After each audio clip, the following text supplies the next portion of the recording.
too much of it. Huh? No, I actually think it works because, okay, I'm not the man that I was, but, the other way, you're going the wrong way with it. Throw it the other way.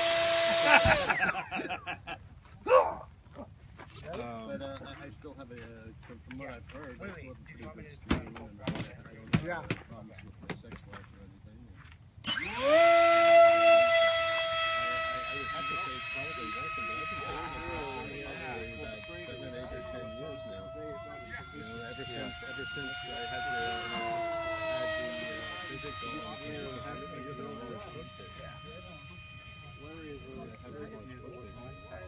what is a couple other structures too. Caffeine is yeah. I just didn't know about it.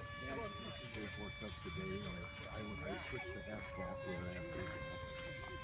But I don't want to take a chance of I'm 74.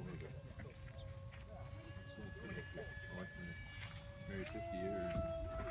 I learned one thing about doctors. Good doctors, very hard to find, and doctors that will See it with the red, too, that's cool. Do that on the bottom. I go back to, that, yeah, you can see that. when I was in my 40s, I went and, I'll be honest, I've had a couple nervous breakdowns. And basically most of the stuff is like either divorce related or work related and stuff like that. You know, finally, sometimes you finally have to say, I have to get away from the job. And I was going to this really good psychiatrist in Princeton because I'm from New Jersey and he was one of the best. And he starts telling me, the guy was in his 60s, open as a horse. And he goes, well, I like cross-country skiing. And he says, I went and was cross-country skiing and I broke my pinky.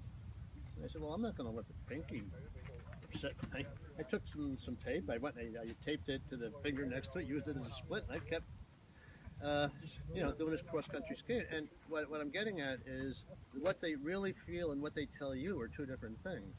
You know, they get you all hyped up, they get you all upset. And to me, the more I stay away from doctors, not that you don't need them. There are times in my life that I have needed them. Yeah, and all the testing and gives you all the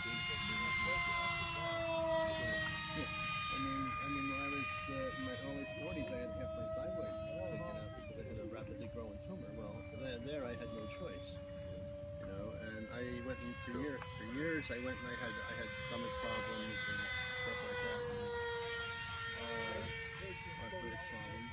And I went a couple of years ago. I was out in Iowa, and I was on heart medication for 17 years. And I went to this arthritis place that they had arthritis, rheumatism stuff.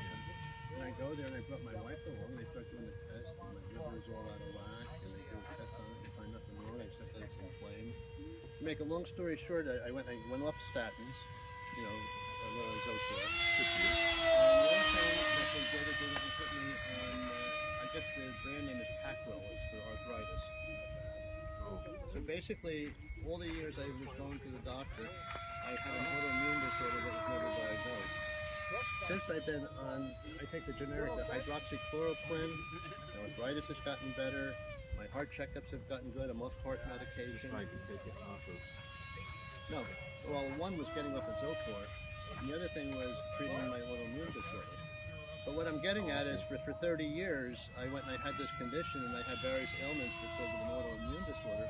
And all they had to do is years ago give me this prescription for 2 pills a day and I'd be fine. You know, so, you know, you kind of have to take care of yourself. I don't believe, I think statins is overprescribed. It is. And my wife takes it.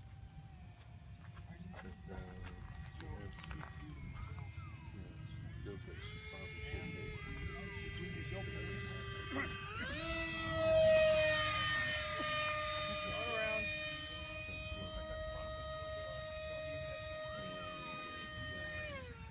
Well, the wing tip landing comes out like this far past the end. Vitamin D3 is very good for you. Yeah, I do think that. But you know what? These doctors, there's so much, they do all these tests through the university here.